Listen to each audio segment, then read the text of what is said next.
Welcome back to another video. Now today I'm going to teach you how to do the easiest sky replacement in Photoshop ever, because previously you'd have to take images off Google, you have to put them in Photoshop, use lots of blending modes, remove parts of it from your image, and it normally took a long time and normally didn't come out very well either. And recently Photoshop added this new sky replacement feature that is really easy, simple, and already comes with loads of sky presets. So today I'm going to run you through how to do that, and when you've got the hang of it, probably 30 seconds to a minute to replace the whole sky. So it's super easy, but without wasting your time too much, let's jump straight into the computer. So right now I'm in Lightroom, and this is the image going to be using today. Now the reason I'm using this image is because it's got a really clear outline of the sky, so to show you really easily how this is going to be working. Not the best image I've ever taken before, but one of the first street photography photos I took, but it's just a perfect example. Before I go into Photoshop, I'm just going to show you before and after. So that was the before, that was the after, so you see what edits I did.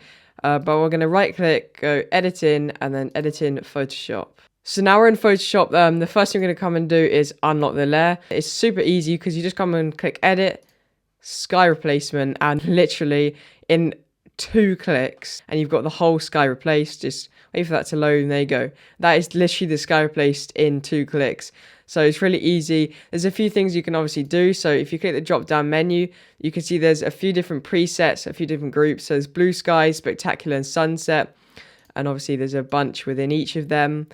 So if I go and click on spectacular, click on this one, for example, you can see that also creates a really nice image, but maybe looks a little bit fake. Sunset, I like this one. It makes it look kind of like an evening sort of look, but I think I'll go with this sort of blue sky. Once you've done that, you can click off. You can do things like shift edge. So if you move this shift edge up, it will go further onto your buildings or onto the edge of your sky. And if you obviously go the opposite direction, it does the opposite thing. I'm going to push it up a little bit, sort of here, so that looks right. And you can also fade the edge. So if I drop the fade, we have a really harsh edge. And if I up the fade, it will kind of blend in really nicely. And then obviously you can adjust the brightness, the temperature, the scale of the sky.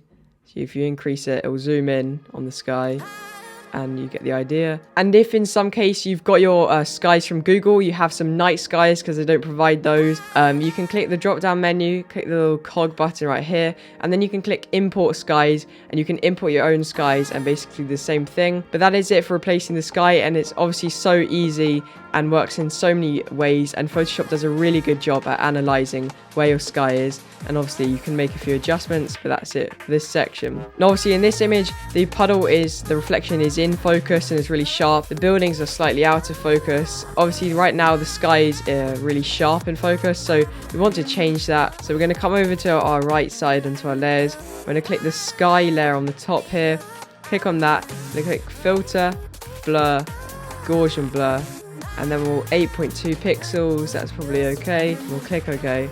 And it's given it a slight blur to match the building's blur, so that the puddle and the reflection is still in perfect focus and is really sharp, and everything else is very slightly blurred. But if I show you the before and after, if I remove the sky, that's what it was like before.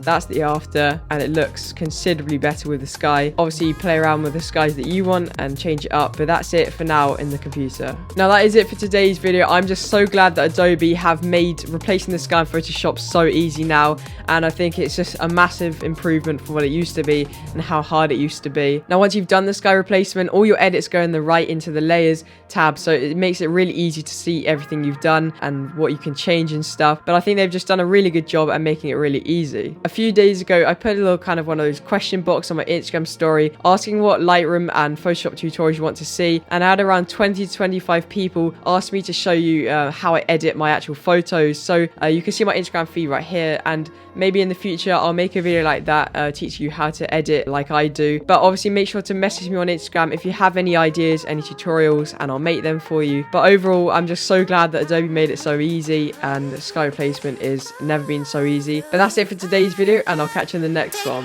Peace.